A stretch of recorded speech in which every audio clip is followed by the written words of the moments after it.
تو آپ کو فیصلہ کرنا ہے کہ آپ حق کے ساتھ کھڑے رہنے والوں کے ساتھ شامل ہونا چاہتے ہیں یا پھر خاموش رہنے والوں کے ساتھ یا پھر ڈرنے والوں کے ساتھ. آپ ظلم کے خلاف آواز اٹھانے والوں میں کھڑے ہونا چاہتے ہیں یا پھر ظلم سہنے والوں کے ساتھ. یہ فیصلہ آپ کو کرنا ہوگا. اللہ کو آپ کیا جواب دیں گے کہ آپ نے حق بات کے لیے کیوں آواز بلند نہیں کی؟ یہ سوال آپ سے مجھ سے یہاں بھی ہونا ہے اور وہاں بھی ہونا ہے. تو ہم کیا جواب دیں گے؟ آج وقت آ چکا ہے کہ ہم سب فیصلہ کریں کہ ہم اپنی آنے والی نسلوں کے لیے کس طرح کا پاکستان چھوڑ کر جانا چاہتے ہیں. ہم میں پاکستان کے 22 کروڑ عوام میں 21 کروڑ غریب ہیں اور چند لاکھ لوگ پاکستان کے وسائل پہ بھی قابض ہیں اور پاکستان کی زمینوں کے بھی مالک بنے ہوئے ہیں. سرکاری خزانوں سے بڑی بڑی تنخواہیں لیتے ہیں، مراعات لیتے ہیں، زندگی بھر پینشنیں لیتے ہیں اور سرکاری پلاٹ اور پرمٹ لیتے ہیں تقریباً مفت. لیکن 21 کروڑ عوام کو پوچھنے والا کوئی نہیں. ان کے بچوں کے منہ سے اب تو روٹی کا نوالا بھی چھنتا چلا جا رہا ہے. گھر میں بیماری آ جائے تو علاج کے لیے پیسے نہیں ہوتے،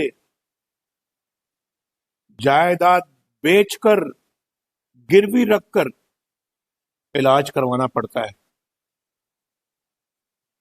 مگر دوسری طرف مراعات یافتہ طبقے کو دیکھیں آپ کہ علاج معالجے کے لیے سرغانی خزانوں کے منہ کھول دیے جاتے ہیں. لوگ خودکشیوں پر مجبور ہو جاتے ہیں. لیکن یہ چند لاکھ لوگ آپ کے خون پسینے کی کمائی جس سے یہ اس ملک نے وسائل بنائے ہیں، یہ سب اس پہ قابض ہیں. مجھے تو ایسا لگتا ہے کبھی کبھی کہ شاید پاکستان اسی طبقے کے لیے بنایا گیا تھا تاکہ یہ عیش کریں اور 21 کروڑ عوام دھکے کھائیں. اب تو ایسا محسوس ہوتا ہے، میں سنتا ہوں کبھی کبھی یہ ترانہ سے جو لگتا ہے کہ یہ وطن تمہارا ہے، ہم تو اس میں ہے خام خواہ. یعنی ہے چند لاکھ لوگوں، یہ وطن تمہارا ہے، باقی 21 کروڑ ہیں خام خواہ اس میں.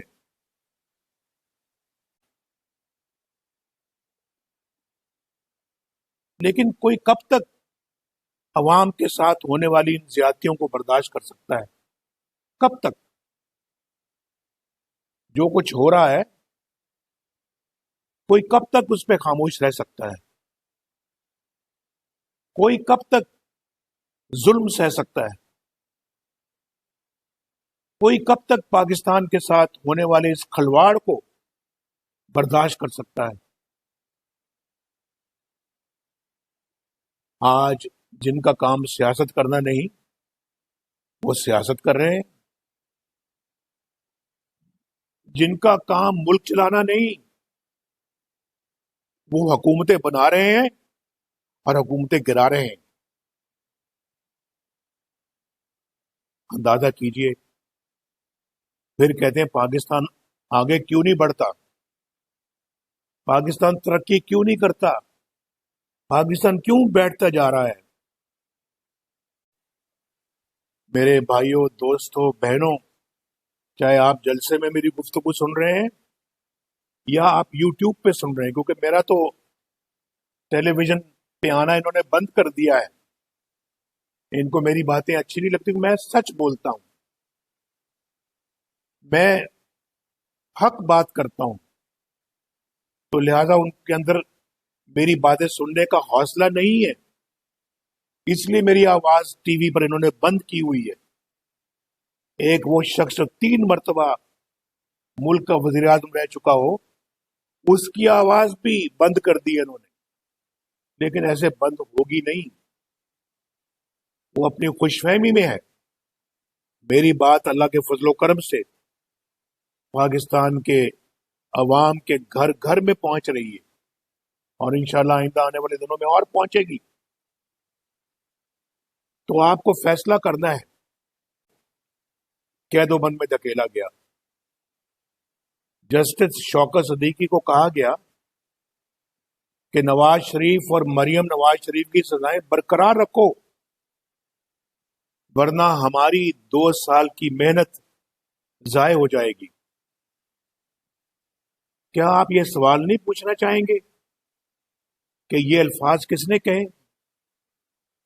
آپ پوچھنا چاہتے ہیں یا نہیں پوچھنا چاہتے کہ کس نے یہ الفاظ کہے، اور کون سی 2 سال کی محنت ضائع ہونے کا اندیشہ تھا؟